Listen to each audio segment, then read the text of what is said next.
Thank you. Bismillahir-Rahmanir-Rahim.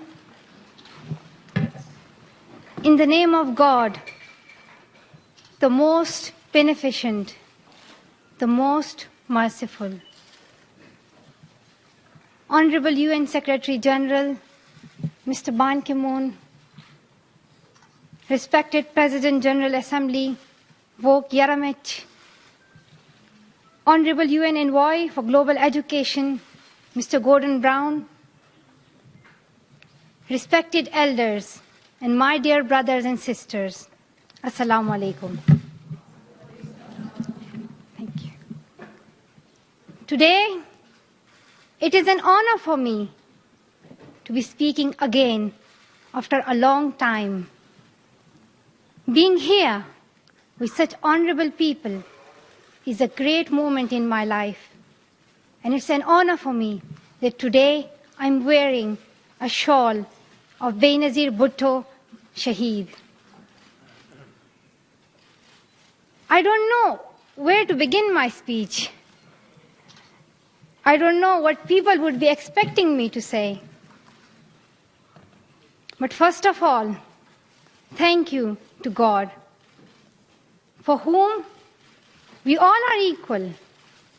And thank you to every person who has prayed for my fast recovery and a new life. I cannot believe how much love people have shown me. I have received thousands of good wish cards and gifts from all over the world. Thank you to all of them. Thank you to the children whose innocent words encouraged me. Thank you to my elders whose prayers strengthened me.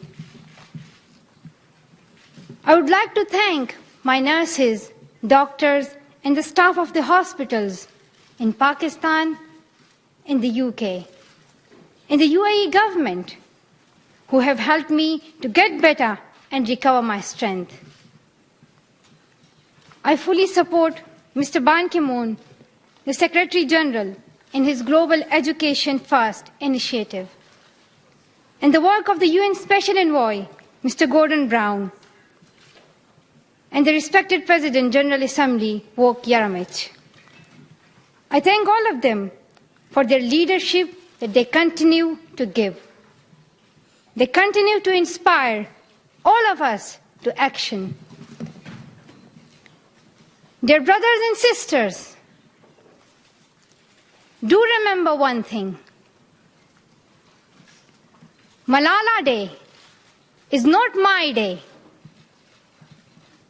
Today is the day of every woman, every boy, and every girl who have raised their voice for their rights. There are hundreds of human rights activists and social workers who are not only speaking for their rights, but who are struggling to achieve their goal of peace, education, and equality. Thousands of people have been killed by the terrorists, and millions have been injured. I'm just one of them. So here I stand. One girl among many. I speak not for myself, but for those without voice can be heard. Those who have fought for their rights. Their right to live in peace. Their right to be treated with dignity. Their right to equality of opportunity. Their right to be educated. Dear friends, on the 9th of October 2012, the Taliban shot me on the left side of my forehead. They shot my friends too. They thought that the bullet would silence us. but they failed. And out of that silence came thousands of voices. The terrorists thought that they would change my aims and stop my ambitions. But nothing changed in my life except this. Weakness, fear, and hopelessness died. Strength, power, and courage was born.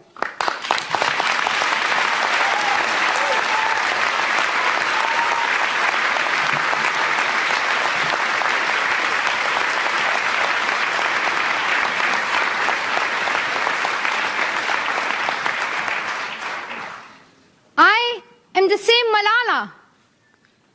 My ambitions are the same. My hopes are the same. And my dreams are the same. Dear sisters and brothers, I'm not against anyone. Neither am I here to speak in terms of personal revenge against the Taliban or any other terrorist group. I'm here to speak up for the right of education of every child.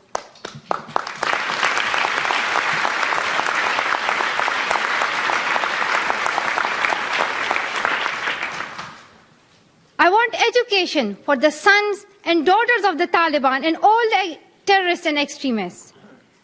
I do not even hate the Talib who shot me. Even if there is a gun in my hand and he stands in front of me, I would not shoot him. This is the compassion that I have learned from Muhammad, the Prophet of Mercy, and Jesus Christ and Lord Buddha. This is the legacy of change that I have inherited from Martin Luther King, Nelson Mandela, and Muhammad Ali Jinnah. This is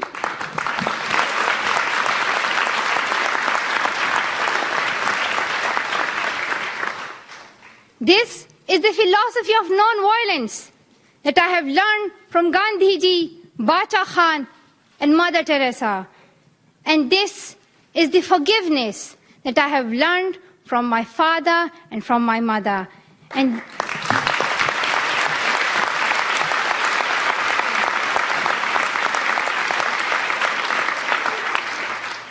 this is what my soul is telling me. Be peaceful and love everyone. Dear sisters and brothers, we realize the importance of light when we see darkness. We realize the importance of our voice when we are silenced. In the same way, when we were in Swat, the north of Pakistan, we realized the importance of pens and books when we saw the guns. The wise saying, "The pen is mightier than sword," was true.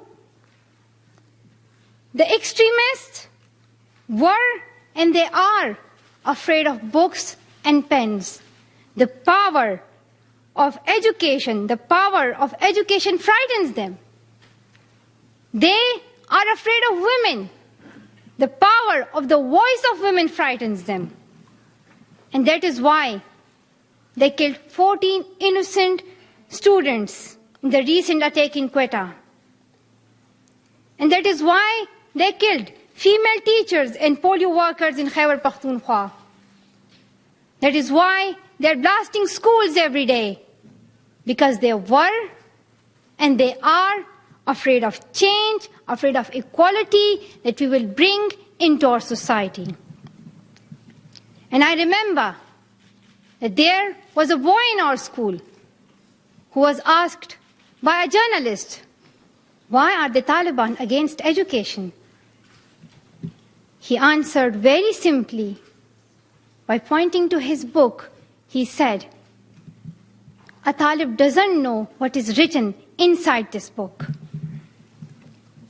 They think that God is a tiny little conservative being who would send girls to the hell just because of going to school. The terrorists are misusing the name of Islam and Pashtun society for their own personal benefits.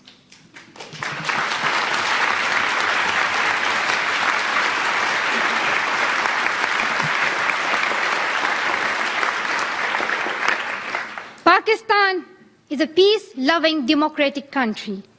Pashtuns want education for their daughters and sons. And Islam is a religion of peace, humanity, and brotherhood. Islam says it's not only each child's right to get education, rather it's their duty and responsibility. Honorable Secretary General, peace is necessary for education. In many parts of the world, especially Pakistan and Afghanistan, terrorism, wars, and conflicts stop children to go to their schools. We are really tired of these wars. Women and children are suffering in many ways in many parts of the world. In India, innocent and poor children are victims of child labor. Many schools have been destroyed in Nigeria. People in Afghanistan have been affected by the hurdles of extremism for decades. Young girls have to do domestic child labor and are forced to get married at early age. Poverty, ignorance, injustice, racism, and the deprivation of basic rights are the main problem faced by both men and women. Dear fellows, today I'm focusing on women's rights and girls' education because they are suffering the most. There was a time when women social activists asked men to stand up for their rights, but this time we will do it by ourselves.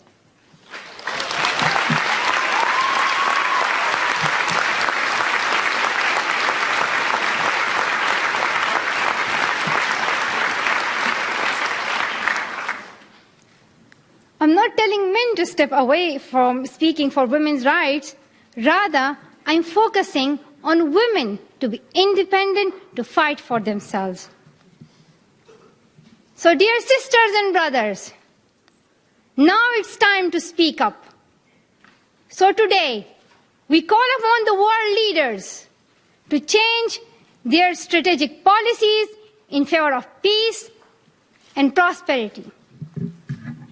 We call upon the world leaders that all the peace deals must protect women's and children's rights. A deal that goes against the rights of women is unacceptable.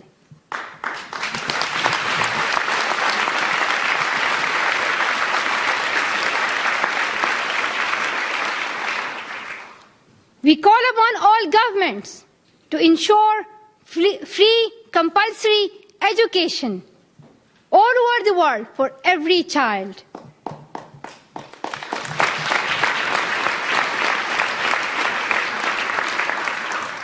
We call upon all the governments to fight against terrorism and violence, to protect children from brutality and harm. We call upon the developed nations to support the expansion of educational opportunities for girls in the developing world. We call upon all the communities to be tolerant, to reject prejudice based on caste, creed, sect, color, religion, or gender, to ensure freedom and equality for women so that they can flourish. We cannot all succeed when half of us are held back. We call upon our sisters around the world to be brave, to embrace the strength within themselves and realize their full potential. Dear brothers and sisters, we want schools and education for every child's bright future. We will continue our journey to our destination of peace and education. No one can stop us. We will speak up for our rights, and we will bring change through our voice. We believe in the power and the strength of our words. Our words can change the whole world because we are all together, united for the cause of education.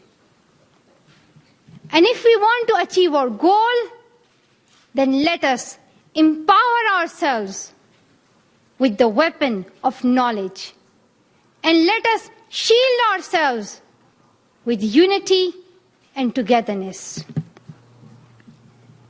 Dear brothers and sisters, we must not forget that millions of people are suffering from poverty, injustice, and ignorance. We must not forget that millions of children are out of their schools. We must not forget that our sisters and brothers are waiting for a bright, peaceful future. So let us wage a global struggle against illiteracy, poverty, and terrorism. Let us pick up our books and our pens. They are our most powerful weapons.